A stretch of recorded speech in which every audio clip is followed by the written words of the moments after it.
Nestrpnost voznikov je s slabšimi razmerami na cestah višja. Snežne razmere, ki zahtevajo bolj previdno vožnjo, pa so velikokrat pogojene tudi z voznimi lastnostmi posameznega avtomobila. Ne glede na dober ali slab avtomobil, morajo vozniki poskrbeti za varnost sebe in varnost ostalih udeležencev v prometu. Zimske pnevmatike so ravno prilagojene takšnim razmeram, ostanejo tudi pri nižjih temperaturah elastične in s tem omogočajo boljšo oprijemljivost med tekalno površino pnevmatike in voziščem. Prav tako je dezen oziroma oblika profila prilagojena takšnim razmeram, kar prav tako vpliva na boljšo oprijemljivost, s tem pa seveda tudi na večjo prometno varnost. Predpisane kazni znajo biti v snežnih razmerah precej visoke. So pa predpisi osnova za urejanje varnosti v prometu. Seveda nam je bolj pomembno, ne da vozniki kršijo predpise, ampak to, da v čim večji meri to spoštujejo, da svoja vozila ustrezno opremijo, da jih očistijo in s tem dosežemo največ za prometno varnost. Za tiste, ki določb zakonodaje ne upoštevajo, pa je seveda zakonodajalec predpisal tudi globe.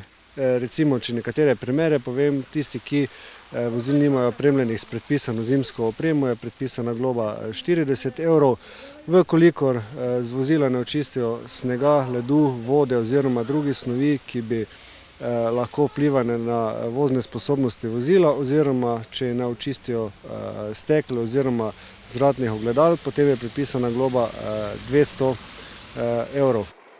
Višja globa v višini 300 € je predpisana za takrat, ko vozniki ne spoštujejo izredne prometne signalizacije v primeru zimskih razmer, še višja globa pa je za voznike predpisana takrat, ko se vozilo ustavi na cesti in ovira cestni promet, zaradi tega, ker vozilo ni bilo opremljeno z ustrezno zimsko opremo.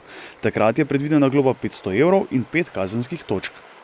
Ugotavljamo nasploh že vrsto let, da so vozniki kar ozaveščeni glede tega in praviloma imajo vozila opremljena z zimsko opremo.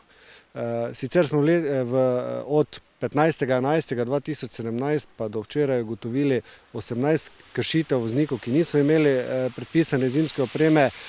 Skupaj v povezavi z zimskimi razmerami pa je bilo 71 kršitev. Pri tem bi pa izpostavil, da v bistvu najbolj izstopa to, da vozniki svojih vozil, preden grejo na pot, ne očistijo.